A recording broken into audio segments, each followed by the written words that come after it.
All right, so today we're diving into a really, really key period, I think, in Maldivian history. And we've got some pretty cool translator historical texts that can give us some insight into, what was going on right after they finally got rid of the Portuguese back in the late 16th century. Yeah, you're talking about a huge moment, like a national reset almost. Yeah. The decisions they made then basically shaped the whole future of the Maldives. Yeah, for sure. And right at the heart of it all is this guy, Sultan Al-Ghazi Muhammad Thakurufaanu Al-Azam, or as most people know him, Bodu Thakurufaanu. His reign officially kicked off July 1st, 1573 AD and ended when he died on August 27th, 1585 CE. So what we're trying to do in this deep dive is really get a grasp on, the big things he did, the whole context he was working in, like what were the foundations he laid down and how did those last? And, looking at the sources, it's clear he was involved in all sorts of stuff, from the nitty-gritty of running the country to, whole intellectual scene. It wasn't just taking back land. It was way more complicated than that, right? It was rebuilding a nation from the ground up, like its whole identity, everything. Okay, so let's break this down. The first big thing is obviously how he came to power and then how he solidified his rule after the Portuguese were kicked out. We know from the text that the victory happened in Rabiul Awal 981 AH, which we know is July 1st, 1573 AD. And right after that, he gets this really impressive title, Sri Savadera Maharadun. Can you tell us about a title like that? What does it actually mean? Well, Suri Savadayata Maharadun, it's basically like saying supreme and auspicious great ruler or something like that. But it's not just a bunch of fancy words. It really meant they saw this ruler as someone super important, someone legitimate, like he had divine favor, was the top dog. The fact that they gave him this title right after they won this huge victory shows how much hope people had for him and how much they respected him. And the text makes a point of saying he didn't just get this title. He actually went to work structuring the building. The royal palace was a big statement, reestablishing the center of power. But it goes beyond that. He started defining the whole system, the traditions of governing, that suggests a real plan, a thoughtful approach to making a stable political system. Exactly. It wasn't random. He was consciously setting the stage for how the Maldives would be ruled from that point on. Yeah. And it wasn't just buildings. It was the less obvious stuff, too. Political culture, all the norms of how the government worked. And he didn't do it alone, right? Yeah. He brought his brother, Hassan Khatib Takrur into power with him, made him a partner on the throne, gave him the title Rana Bandari Kilajafanu. That's interesting. Why do you think he did that? That's a good question. Putting his brother in such a powerful position right away probably had a few reasons. Maybe it was to make sure the ruling family stayed loyal and things stayed stable, prevent any power struggles down the line. It also shows a lot of trust. And maybe they split up the responsibilities of running this newly freed nation. And that title, Rana Bandari Kilajafanu, was definitely for a very important official, maybe like a chief advisor or a second in command. And we also see him appointing other important people like Li Haji as chief minister, called Dorimanda Thakurufaanu, and then there's Hassan Haji, who became Belaana. These seem like essential appointments to get the whole government machine running again after the Portuguese had messed everything up. Oh, absolutely. These choices were probably based on, were they competent, were they loyal, and maybe they're standing in the community. Because right after a foreign occupation, you need trustworthy, capable people in charge to get things back in order and put the ruler's plans into action. All these titles, like Dorimanda Thakurufaanu, they had specific roles and responsibilities within the government. Now, something that really stands out from the source material is the state of intellectual life in the Maldives. Back then, apparently, there was a serious lack of Islamic scholars when Bodu Thakurufaanu took over. And here's where it gets really interesting. The text says the Portuguese invasion happened about 30 years after Alpha K. Suleiman Almadane died along with his students. So it sounds like there was this time of intellectual vulnerability, this gap in their scholarly tradition. That's a really sharp observation. You're right. Losing a major intellectual figure like Alpha K. Suleiman Almadane, and then this whole line of students dying out. We left this void, this break in how knowledge was passed down. And that could have made the Maldives vulnerable to outside influence, less equipped to deal with the Portuguese. It shows how crucial a strong intellectual community is for a society to be resilient. And the text has this powerful quote. It says, "When Allah desires to impose a hardship or misfortune upon a community, he eliminates the scholars from among them." It really shows how vital religious scholars were seen for the community's well-being, their guidance. What does this quote tell us about how people saw the world back then? It shows this deep belief that religious scholars were so much more than just interpreters of faith. They were crucial guides for the community in every part of life. Their knowledge was seen as essential for social order and morality, even getting divine favor. So not having those figures would be a big problem, potentially leading to hardship and bad luck. And that brings us to Bodu Thakurufaanu's own worries. The source says he knew they desperately needed knowledgeable scholars, not just for religious guidance, but also for practical stuff like governing the country. It wasn't just about spiritual matters. He understood that learned people were needed to actually run a nation effectively. That shows a very complete understanding of leadership. Bodu Thakurufaanu didn't see religious and secular life as separate things.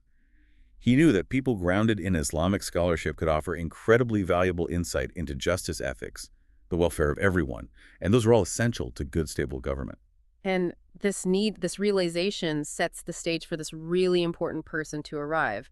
Sheikh Mohammed Jamaluddin from Hadramaut. Tell us about this guy and how he came to the Maldives. Well, Sheikh Mohammed Jamaluddin, he was actually a Maldivian scholar who'd gone abroad to learn. He went to Arabia during the reign of Sultan Hassan Shirazi, which was from 1529 to 1549 CE. So him coming back to the Maldives right at this time when local scholarship had faded, it was incredibly important for the intellectual and religious future of the nation. The texts say that Bodu Thakurufanu was thrilled when he arrived, offered him tons of gifts, hoping he'd stick around the royal court. But Sheikh Mohammed Jamaluddin was known for living a simple life. He preferred to be on a more remote island Vadu in the Huadu Atoll. What does that say about his priorities? It speaks volumes about his character. What mattered most to him, he wasn't after power or money or influence. He was focused on piety knowledge, learning, and spreading that knowledge. The fact that the Sultan respected his wishes, let him live a secluded life on Vadu, shows how much they valued people like him, even if they stayed out of the circles of power. And living on this faraway island didn't mean he stopped teaching it. Actually started there with Ali Naajih Thakurufaanu, the son of the local chief of Vadu, Muhammad Fadiyai Thakurufaanu. Apparently, the chief treated him with a lot of respect, even built him a place to live. And from this small start, his reputation as a scholar grew, and he attracted students from all over the Maldives, people eager to learn from him. That's a perfect example of how knowledge spreads organically. It starts with personal connections, then expands as someone's reputation grows. Yeah. This kind of bottom-up intellectual revival can be incredibly powerful and often has a bigger impact because it comes from a genuine desire to learn. And according to the source, he eventually died on Vadu, and people started calling him Vadu Tana Kliekefanu, which shows how strongly he was associated with that island.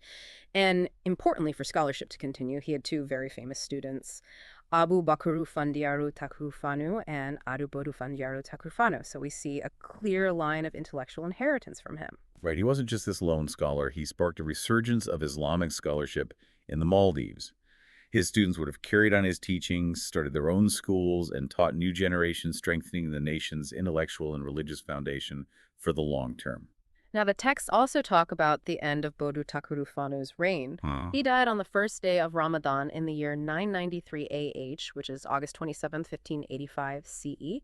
He's remembered as wise, just compassionate, and very religious. Those are some strong words. They paint a picture of a leader who wasn't just good at ruling, but truly cared about his people, was guided by strong morals and his faith. A leader who cared about both the material and spiritual needs of the people.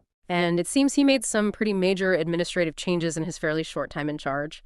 The source talks about his work organizing the military, and get this, he set up salaries for soldiers paid in cowrie shells and coir. Apparently, that was a first in the Maldives. He also gave them uniforms or faili 3 times a year and rice twice a month. That sounds like a huge step in making a professional, well-supported army.